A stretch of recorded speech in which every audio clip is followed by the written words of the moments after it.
Bueno, señores, gracias por seguir con nosotros. Bienvenidos a este Café con Leche, la otra entrega de Boreal Televisión desde Santiago de los Caballeros para toda la República Dominicana y el resto del mundo. Don Ramón, su recomendación como de costumbre. Sí, señor, la Almacén de Salvador, más que una tienda, es una multitienda para el exigente gusto de gente como usted. Ropa para todas las edades, miscelánea, bisutería, efectos para el hogar, pero sobre todo su gran almacén de tejidos, el más grande del Cibao, con venta al por mayor y detalle en la Bartolomé Colón, frente al antiguo aeropuerto Cibao. Almacén de Salvador, salvando los precios. Continuamos con nuestro programa. Tal como habíamos anunciado en el programa anterior, tenemos la grata visita y reitero mi agradecimiento, nuestro agradecimiento por haber aceptado la invitación a venir a conversar con nosotros en este Café con Leche al doctor Pelegrín Castillo, vicepresidente de la Fuerza Nacional Progresista. Doctor, bienvenido a Boreal. Muy contento, buenos días, muy complacido de encontrarme aquí en compañía de ustedes,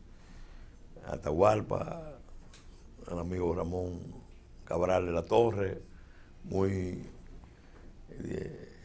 complacido de debutar aquí en este espacio, porque sí, no había venido a este espacio. Gracias por la invitación. Es la primera un saludo vez a los amigos y amigas que siguen este espacio. Sí. Es la primera vez y yo espero que se repita con más frecuencia cuando usted ande por estos lados. Doctor, comenzamos el año 2018 y me gustaría empezar esta conversación con una especie de panorámica con relación a las expectativas que podríamos tener en el año 2018 con todos los temas importantes que tenemos todavía en agenda en el país. Este año puede ser un año muy difícil, muy crítico, pero al mismo tiempo, en el marco de esa crisis, puede ser un año que ayude a grandes definiciones nacionales. Entonces, en ese sentido, podemos decir que va a ser un año histórico. Yo creo que al terminar el 17 hay un convencimiento de que el sistema político está urgido de grandes reformas, de grandes transformaciones. Quedó severamente resentido con la experiencia electoral pasada del 2016. Ahora mismo todos los partidos están fragmentados, están divididos, con muchos problemas, especialmente los partidos mayores. Y hay un movimiento creciente de cuestionamiento de la política, de los partidos. Pero eso que está pasando no es algo casual, es resultado de un proceso histórico, pero al mismo tiempo en esta coyuntura se está, vamos a decir, capitalizando por parte de factores de poder que ante la crisis del sistema de partido, ante la crisis evidente de la política, están tratando de maniobrar para darle un lavado de cara a un sistema que agotó sus posibilidades, que en realidad lo que necesita es una gran transformación, un gran cambio profundo. Yo lamento mucho que una buena parte de la clase política no perciba, no tenga una conciencia clara de cuáles son los peligros que se ciernen sobre la institucionalidad del Estado, de la democracia, y que están socavando, minando la soberanía y la autodeterminación de República Dominicana. Porque este es un problema político y no cualquier problema político. Estamos hablando de el mayor de los problemas políticos que ha enfrentado el Estado Dominicano probablemente desde su fundación.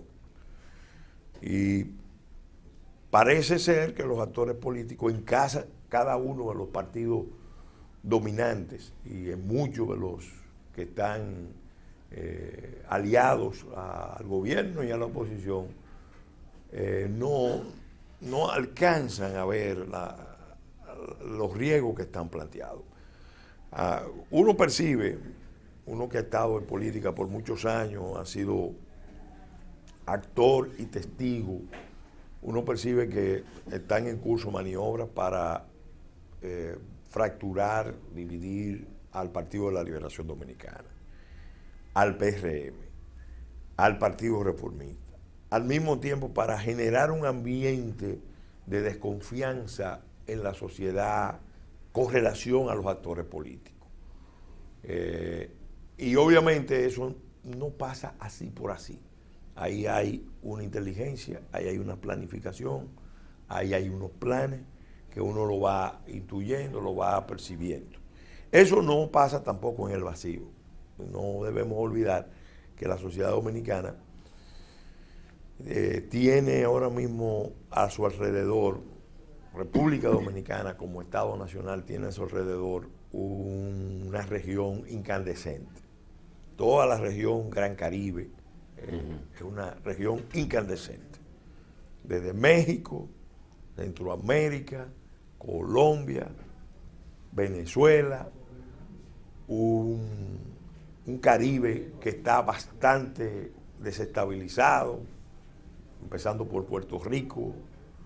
No hablamos de Haití porque ese es un problema ya dramático, histórico, país colapsado, fallido, abandonado por la comunidad internacional, y una Cuba que tiene situaciones de vulnerabilidad muy importantes. Entonces, en esa región nosotros tenemos una serie de retos. Para nosotros en la Fuerza Nacional Progresista nos preocupa que en todo este escenario de grandes presiones externas y tantas debilidades y fracturas internas, los dominicanos tenemos que hacer esfuerzo. En primer lugar, por garantizar la preservación del orden constitucional, darle continuidad al proceso constitucional.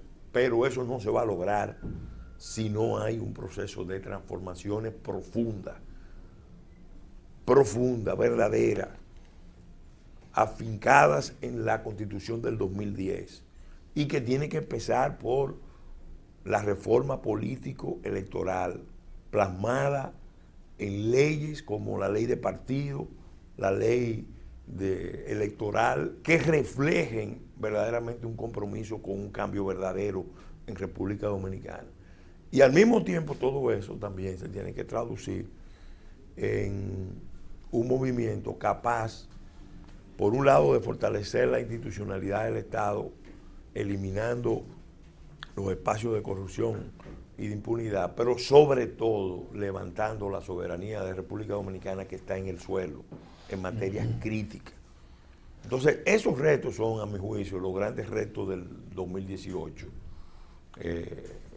Son retos nacionales, y yo creo que juntos, trabajando juntos, levantando la conciencia de los, como decía Duarte, de los buenos y verdaderos dominicanos, se puede avanzar. Doctor, usted mencionó los actores que pueden estar influyendo para crear un clima de desconfianza en el sistema que tenemos en la República Dominicana. Cuando usted dice tenemos que estar ojo avisor con esto porque no se produce de manera fortuita, ¿estaría esto ligado, o usted entiende que puede estar ligado a una política de integración de los dos países, o sea, ligada con la política interna, la política del orden interno de algunos países que han estado manejando el caso haitiano con relación a la República Dominicana?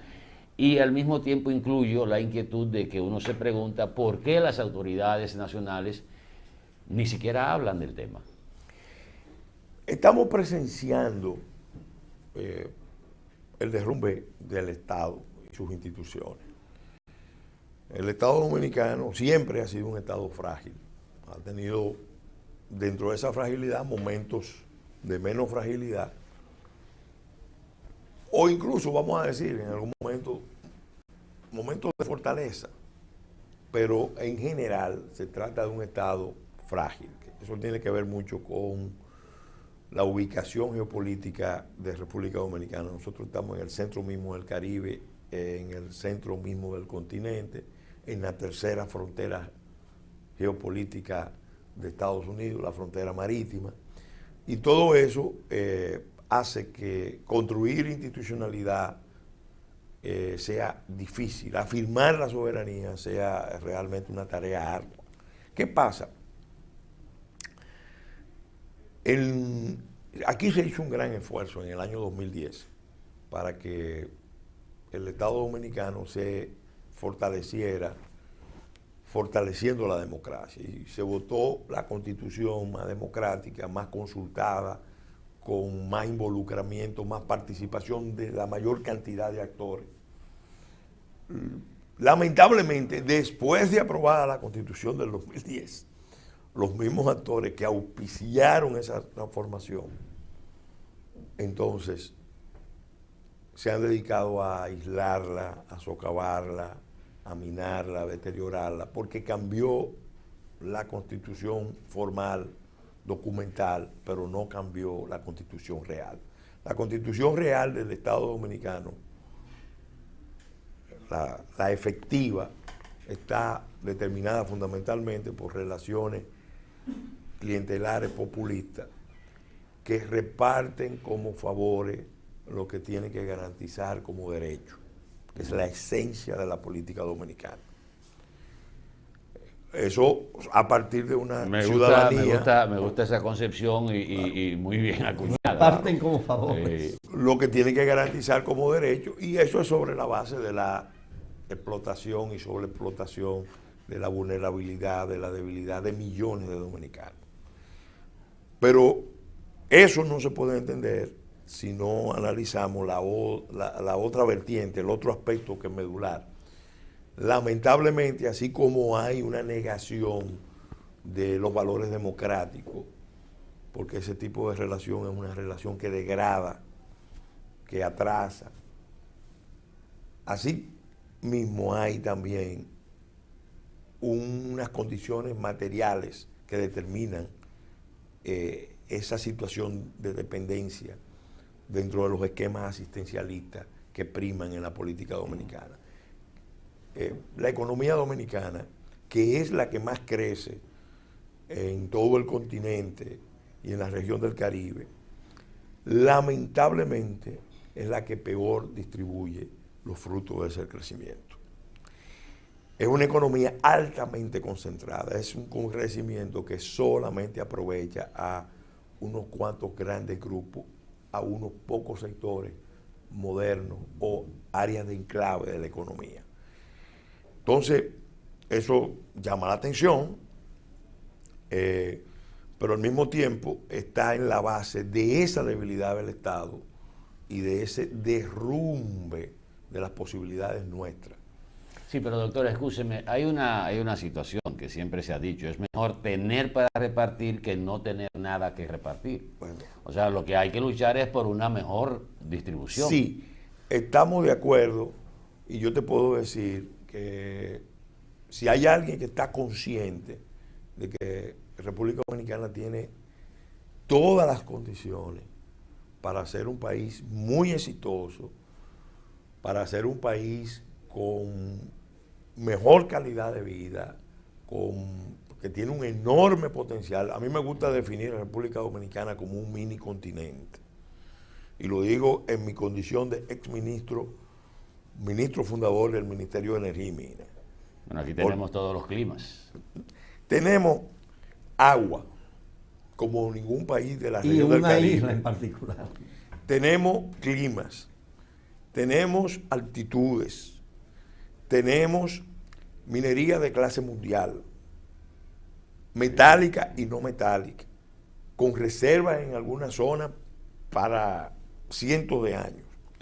Tenemos petróleo y gas, lo que hay que determinar el potencial, qué tan comercial puede ser. Pero los informes que tenemos es que existe potencial importante, especialmente de gas y especialmente en el mar.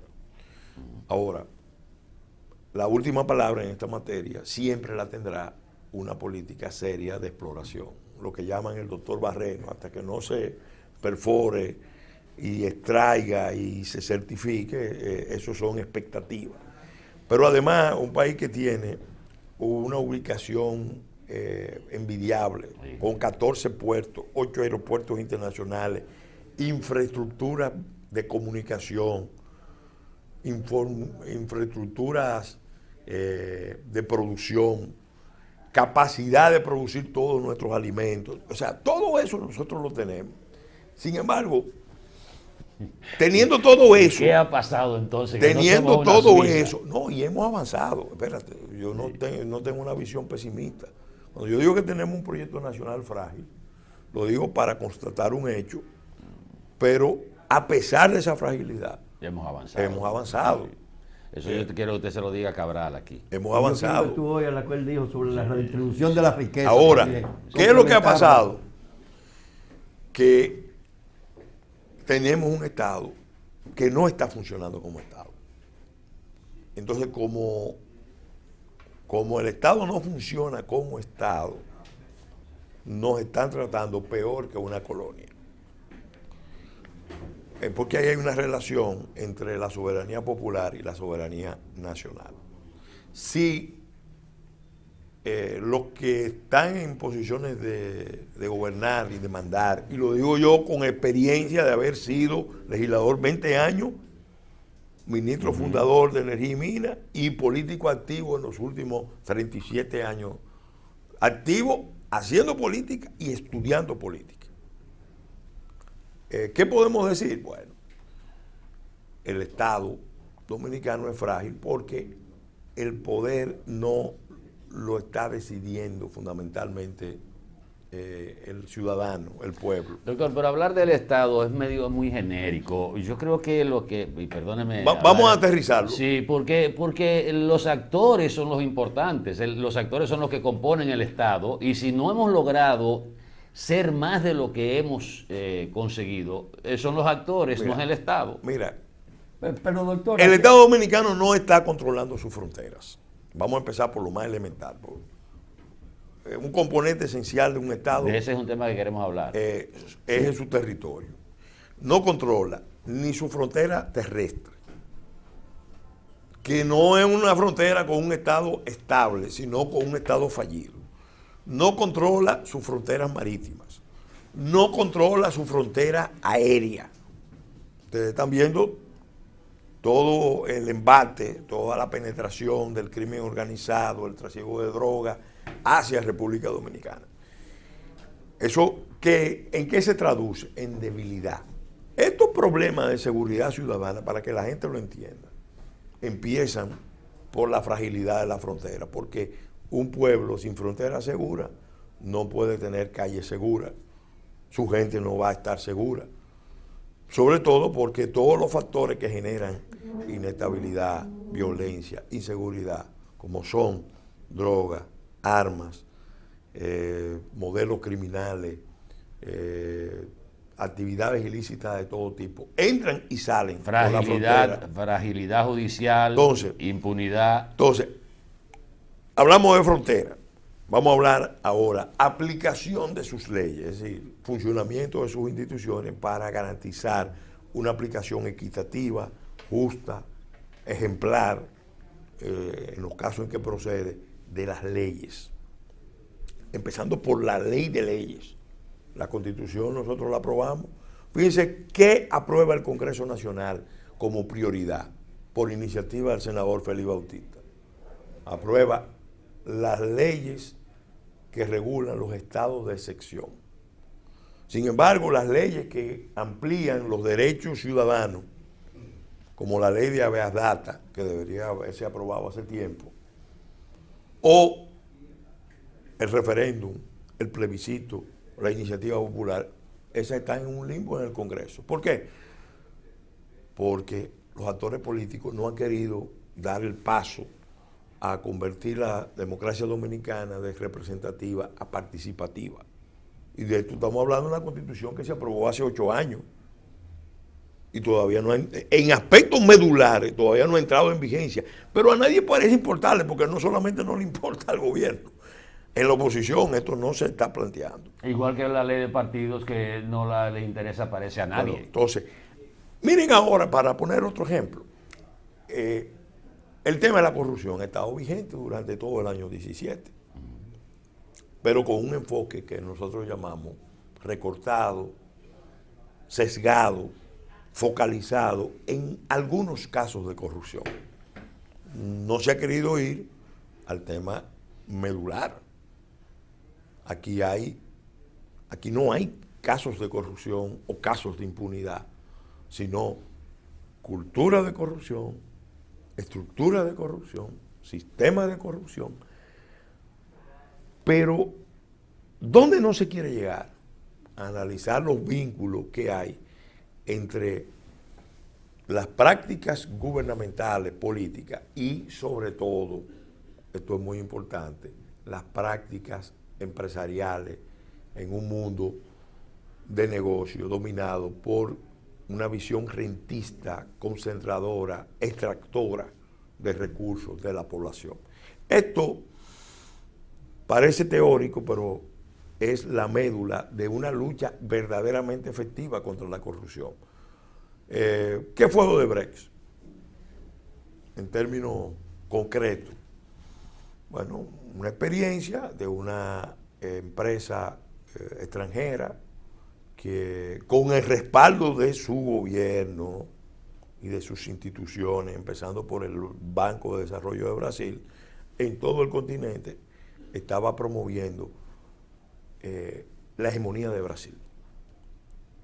Porque Odebrecht fue un instrumento que era una política de Estado para del Estado brasileño, afianzar la hegemonía de Brasil en todo el continente. No solamente era para construir obras, todo el continente se fue alineando con los BRICS.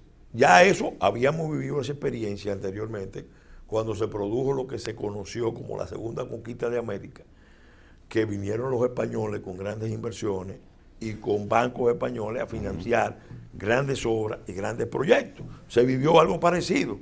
De hecho, Rondón, el personaje que está en el centro de todo esto, trabajaba con empresas españolas y termina trabajando con los brasileños. Que a propósito, pero también se le involucra en un escándalo en España. Bueno, entonces, ¿a dónde va este tema? Bueno, ¿de qué se trató? Del ejercicio de la implantación en el sector construcción de un monopolio. Entonces, ¿qué pasa en la sociedad dominicana? Y esto es bueno que lo entiendan. La sociedad dominicana tiene un problema serio de concentración oligopólica y monopólica. Casi todas las áreas estratégicas están altamente concentradas. Y además, en cada una de las áreas, los sectores que tienen el control tienen acuerdo con otros sectores para no pisarse la manguera entre ellos, no afectarse sus intereses. Entonces, eso determina que la sociedad dominicana, la República Dominicana, la economía dominicana tenga cada vez más limitaciones para competir en los mercados internacionales. Porque siendo una economía pequeña, nosotros deberíamos estar volcados a los mercados internacionales. Tenemos acuerdos de libre comercio con Estados Unidos. Tenemos acuerdos de libre comercio con Centroamérica. Tenemos acuerdos de asociación económica con Europa. Teníamos el mercado de Venezuela abierto dentro del esquema Petrocaribe. Ninguno de esos mercados que están abiertos, o en el caso de Petrocaribe, estuvieron abiertos. Pero no se ha sentido ningún beneficio para la población. No se han aprovechado, aprovechado para incrementar la producción exportadora del país. Ahora, cuando ya está la crisis montada, estamos hablando de reaccionar y de exportar. ¿Qué pasa? Con los costos internos, no importa que usted cambie una serie de leyes, con los costos internos que tenemos de electricidad, de combustible, de transporte, de intermediación económica, financiera, de telecomunicaciones, de bienes básicos como cemento y varilla, de intermediación de los alimentos, más los costos institucionales de un Estado que regula mal, que está muy agresivo, con una política fiscal poco racional, con figuras, por ejemplo, como el anticipo, que es una figura que, sobre todo para todo el sector de pequeñas y medianas empresas, representa un asfixiante. factor de aplastamiento. Pero la pregunta, doctor, usted me está... Entonces, ¿cómo nosotros podemos competir?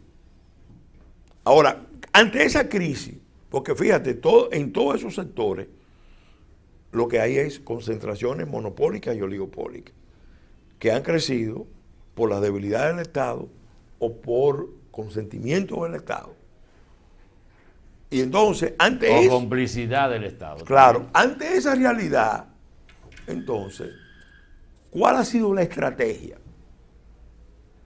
En vez de, bueno, vamos a hacer las grandes reformas políticas, institucionales, económicas, sector por sector, para hacer una sociedad muy exitosa, porque tenemos todas las condiciones para hacerlo. La estrategia ha sido, vamos a trincherarnos en la isla de Santo Domingo.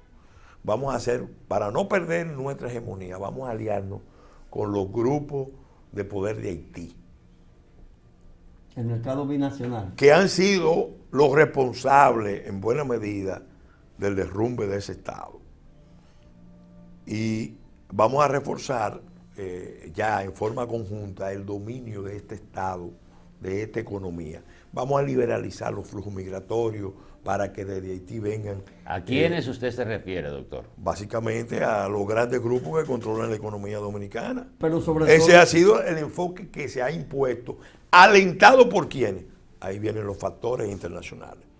Las potencias, específicamente Estados Unidos, los europeos, los canadienses, en realidad están buscando una solución a un problema geopolítico y los organismos internacionales que ellos generaron.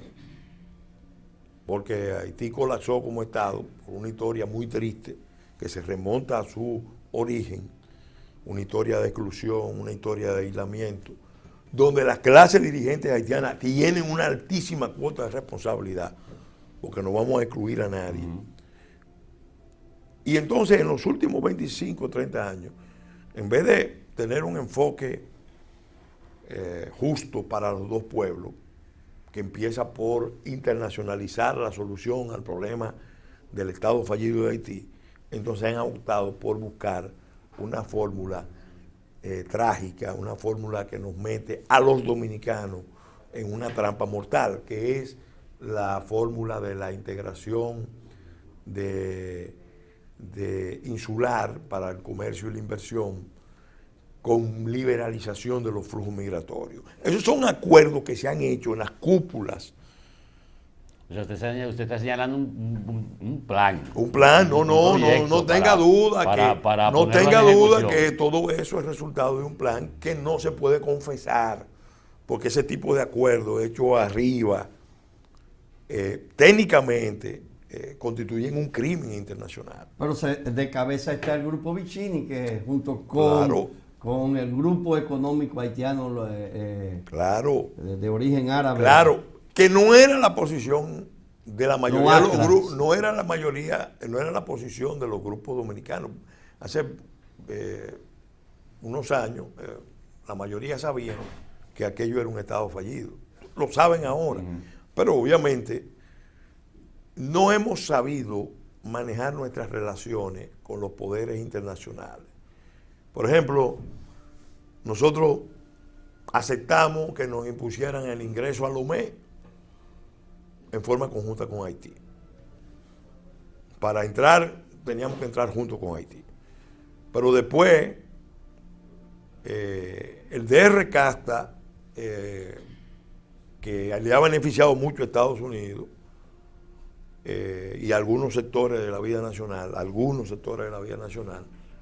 se negoció condicionado a que asumiéramos compromisos especiales con Haití.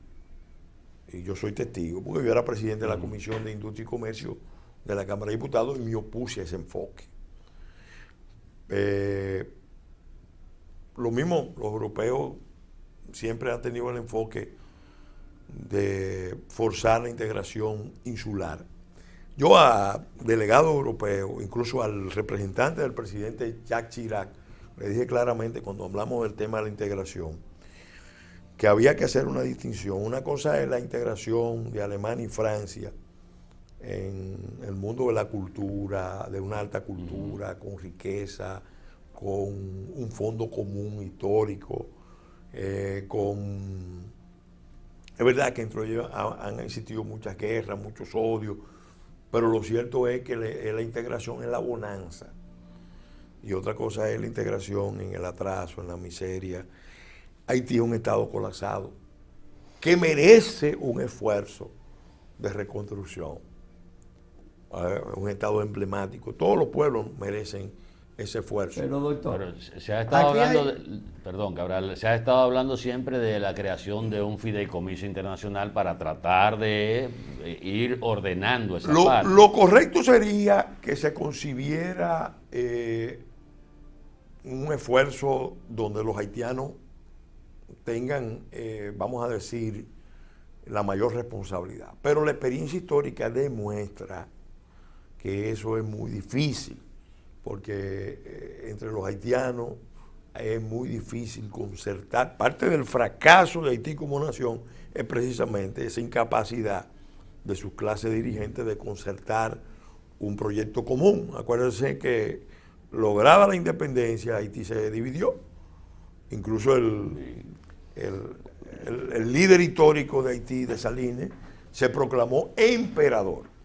No había una visión republicana, sino El una emperador. visión imperialista de la vida. Se declaró emperador y Haití es el país que tiene más presidentes vitalicios. es el único. Entonces, ante esa realidad, bueno, ha surgido la idea, bueno, se necesita un fideicomiso. Vuelvo y digo, no se puede perder la esperanza de que Haití genere un liderazgo de excepción capaz de refundar el Estado haitiano. Pero vamos a estar claros, se necesita un esquema de corresponsabilidad. Porque los dominicanos, nosotros somos, lo hemos dicho, la Fuerza Nacional Progresista, el Pueblo Soberano, ahora el Movimiento Tricolor, que no hemos hablado de eso,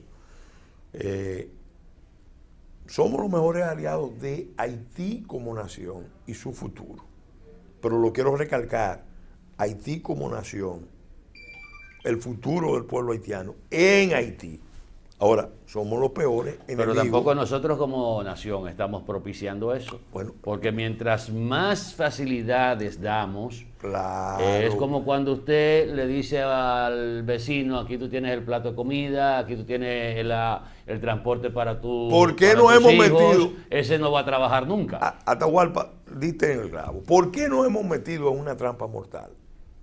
Porque en vez de trabajar en un esfuerzo de reconstrucción de las bases del Estado Nacional Haitiano, que es un esfuerzo arduo, difícil, guardando distancia de ese proceso. Aquí hay grupos que, interpretando intereses de poder en los Estados Unidos, sobre todo, también en Canadá y en Francia, han optado por asumir el peor enfoque, que es el de convertir a la República Dominicana en el Estado pivote de Haití, en el administrador de la crisis haitiana, abrir la frontera para que República Dominicana sea la zona de descompresión de los problemas estructurales de Haití y cobrar por la administración de esa crisis. Pero ahí hay un Y ahí es que está la situación peligrosa, porque eso ni ayuda a Haití a salir a camino y sí nos desestabiliza a nosotros. Pero entonces tenemos un elemento axial, que es que nuestra clase política no ha sabido dar privilegio a la soberanía y el sistema de partido ha colapsado. ¿Cuál es ahora la salida? ¿Qué podemos hacer frente a la gravedad de los problemas? ¿Qué papel puede jugar la Fuerza Nacional Progresista de cara a un futuro incierto y gravoso progresivamente? Ante esa realidad que la hemos vivido, la hemos sufrido, nos ha llenado también de preocupaciones, hemos decidido ocuparnos en un esfuerzo. Ya lo habíamos hecho anteriormente, hicimos un llamado a los que estaban preocupados con estos temas que concurrieran a la formación del polo soberano. Porque este tipo de desafío no se puede enfrentar con políticas partidarias. Vamos a estar claros, cuando estamos hablando de una crisis del Estado, de la nación, que pone en peligro la existencia de todas las conquistas que nosotros hemos logrado, mal podríamos abordar esto con un enfoque exclusivamente partidario. Sí, o sectario. O sectario. ¿Qué hemos hecho? Bueno, el primer esfuerzo fue llamar al polo soberano. Hubo una respuesta interesante. Vinieron mucha gente valiosa, otras sencillamente participaron, pero no asumieron a plenitud el mensaje. Pasado el proceso electoral, nosotros empezamos no exclusivamente como Fuerza Nacional Progresista, sino como movimiento nacional, como movimiento patriótico, articularnos con otros grupos y formamos el grupo gestor del movimiento tricolor por la soberanía nacional. Ya hay un acuerdo en el que están participando 4 partidos inicialmente, pero estamos en contacto, en conversaciones con otras organizaciones políticas. Pero este movimiento no es político. Debe ser fuera este movimiento no es político. Justamente debe ser fuera de lo que se podría considerar político, porque esto debe ser un movimiento nacional, bueno, que ha catalizado por algo. Me alegro que lo digas, porque eso iba precisamente a puntualizar. En este movimiento no tenemos una actitud en contra de la política, ni en contra de los partidos. Al contrario, estamos llamando a los políticos y los partidos que son en última instancia los responsables de haber generado esta crisis, a que reflexionen, a que rectifiquen, pero eso ya nosotros sabemos que entra en el ámbito de una lucha nacional de resistencia nacional que tiene que involucrar a los ciudadanos. Ningún pueblo está preparado para que sus clases dirigentes lo entreguen. Ningún pueblo. Ni su clase dirigente política. Pero habrá tampoco. capacidad en el pueblo dominicano de adquirir conciencia Claro que y de sí. autogenerarse, como hizo la Marcha Verde hasta cierto punto. Sí. Desde abajo. No tenemos ninguna duda. El 18 de marzo de 1861, la ciudad de Santo Domingo fue conmovida porque el pueblo de Santo Domingo fue convocado a la lectura de un bando del generalísimo Pedro Santana, donde anunciaba la anexión a España. Y la mayoría de los que estaban ahí se quedaron sorprendidos de ese anuncio que se había manejado básicamente en las altas esferas de poder. Y eso cundió por el país y era una perplejidad. Bueno, ¿qué es lo que han hecho? Algunos estaban confundidos, no sabían lo que eso significaba. Bueno, empezó la resistencia y se profundizó. Y ahí, en ese esfuerzo de anexión, participó no solamente Santana, Báez también. Báez se convirtió en mariscal de España, así como Santana fue marqués de la Carrera. Marqués de las Carreras. Entonces, ¿qué pasó? Bueno, cuando el país se dio cuenta de la magnitud de lo que había pasado, Vino el grito de Capotillo. se produjo un levantamiento. Aquí todavía el pueblo dominicano no sabe, no percibe, sí está viendo la ocupación del territorio nacional. Porque aquí no sigamos hablando, vamos a decirlo con claridad, de problemas migratorios.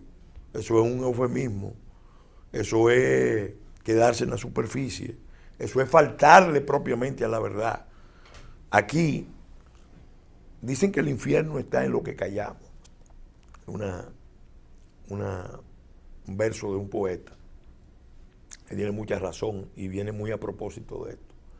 Aquí contra la República Dominicana se está cometiendo un crimen internacional de alta inteligencia y de planificación sostenida. Una conspiración completa. En un ambiente de conspiración del silencio.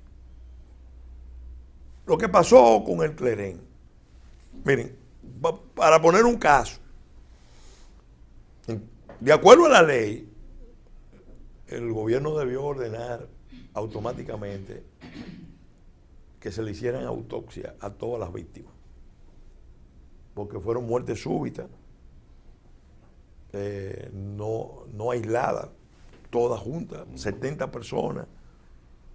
Entonces era necesario hacer una autopsia que certificara las causas reales de esa muerte. No lo han hecho. Están haciendo una investigación. Puede ser, no se puede descartar el accidente, que en el proceso de producción se haya el contaminado. metanol y todo eso, que se le fue la mano al tipo que maneja el metanol. Pero la otra versión que circula en la zona es que se trató de una represalia porque en la zona un grupo de dominicanos mató unos cuatreros haitianos hace ya unos meses. Entonces desde Las Caobas, el otro lado, o el Cacao, prepararon una represalia en forma de una bebida envenenada, adulterada, que se mandó deliberadamente a la zona donde mataron a esos cuatreros, para que la comunidad fuera castigada por esa realidad. Y hay oficialmente 15 muertos y 70 personas con graves daños. Pero esa versión no ha corrido mucho. Esa versión incluso ya está en los periódicos. El Caribe la consignó. Yo mencioné, y nosotros hemos oído ya las versiones de gente de allá de la zona que no las han confirmado. yo mencioné aquí que no había muerto del lado haitiano. ¿Se Eso llamaba la atención. Eso me llamó la atención. Llama la atención. Entonces, ¿qué quiero decir con esto? Aquí hay una conspiración de silencio. Porque esto que está pasando no es proceso migratorio, es ocupación. Doctor, Ocupación progresiva. Y no es en la frontera. En la frontera ya el problema es gravísimo. Es en todo el territorio nacional. sí. Estamos hablando de un número que excede 1,5 millones, 2 millones, con tendencia a crecer. En el 2022 vamos a recordar, vamos a conmemorar una fecha infausta, la primera ocupación haitiana. Yo a un amigo que está hablando del 2044 le he dicho, antes de hablar del 2044, Vamos a hablar hay que hablar del 2022, porque una parte importante del pueblo dominicano ya está preocupada. Si siguen las tendencias a un país que se le ha querido arrancar el poder de definir quiénes son los nacionales, porque nosotros entendemos la crisis haitiana. Ningún pueblo ha sido más solidario que el dominicano con la crisis haitiana, con el drama de los haitianos. Pero en la comunidad internacional lo que se interpreta es que nosotros podemos ser los tutores. Y aquí hay grupos que han cobrado por administrar la crisis haitiana y que pretenden seguir cobrando, porque eso lo quieren los organismos internacionales, lo quieren los poderes ¿Pero cómo internacionales. es posible No, que las simpático. encuestas hablen de un 89% de la población que visualiza el problema pero no ve la magnitud? ¿Por qué ese tipo de una posible reacción tardía tomando de premisa los grandes eventos dominicanos? Miren, ahora recientemente se produjo un incidente en Dajabón, donde un haitiano mató a un dominicano y se produjo entonces una represalia de grupos de dominicanos persiguiendo a los haitianos. Es una serie, y yo he estado dándole seguimiento desde que estaba en el Congreso, desde que el padre Martínez, no, Regino. Juan, me invitaron a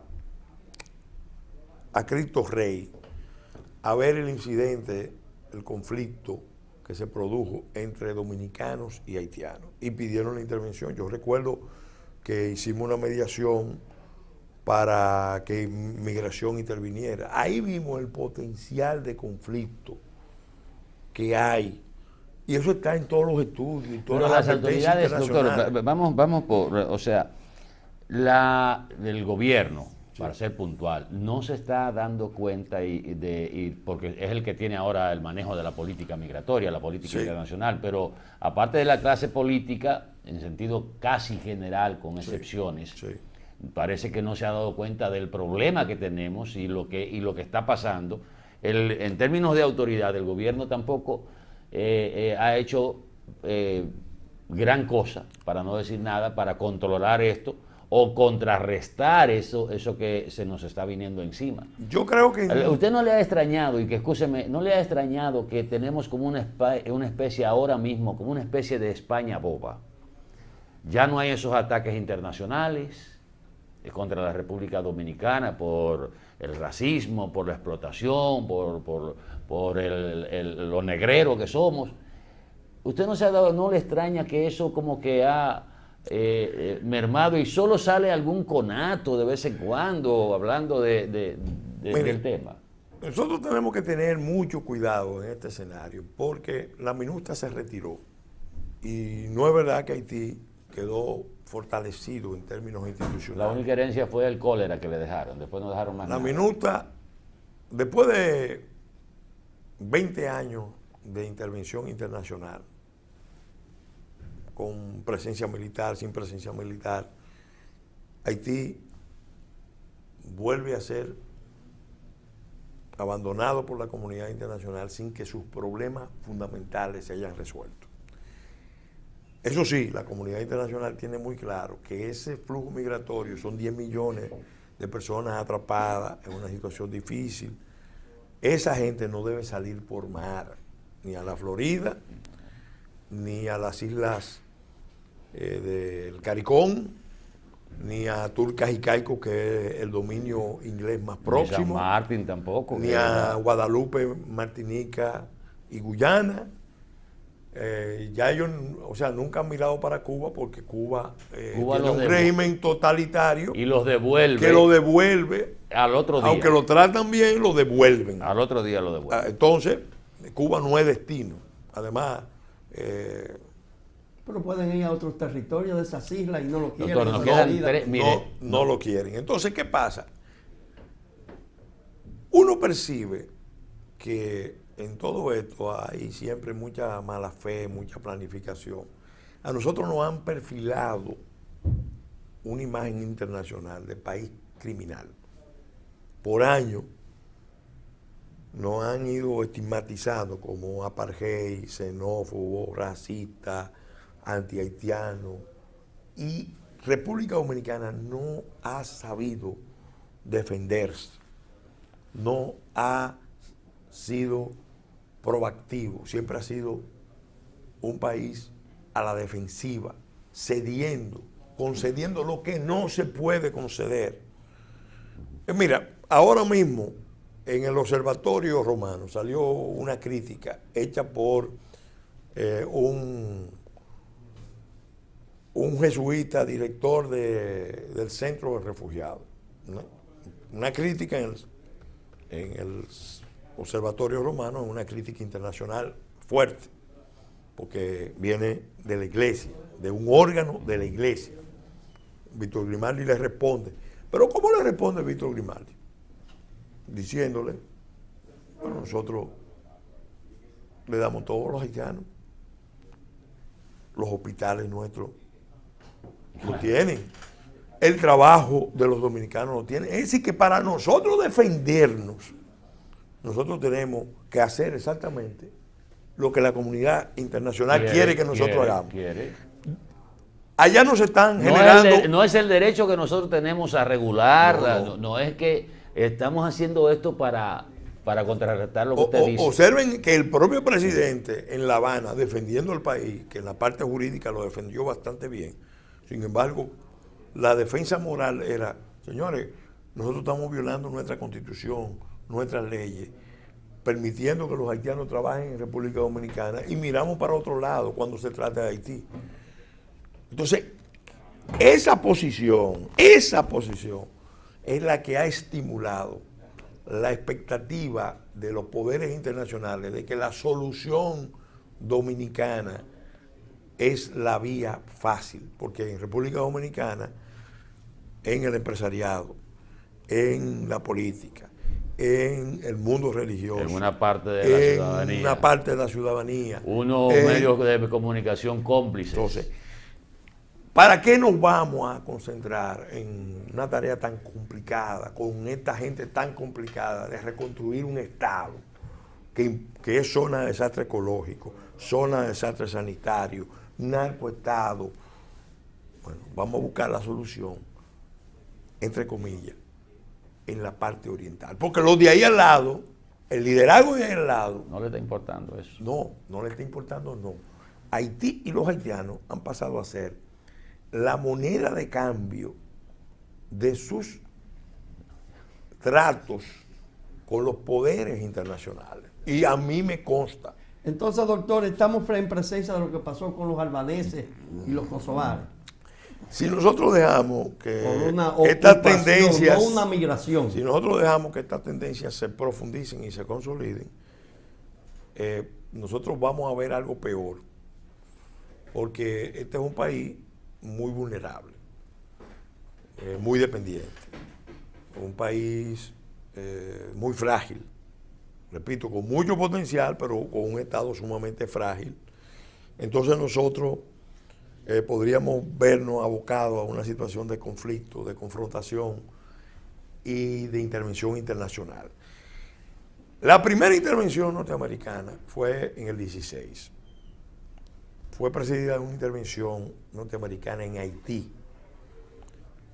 Poca gente ha analizado la dimensión histórica, geopolítica en la que se produce esa intervención. Los norteamericanos invaden Haití en gran modo porque generales haitianos vinculados a comerciantes alemanes que estaban en Haití tomaron el poder.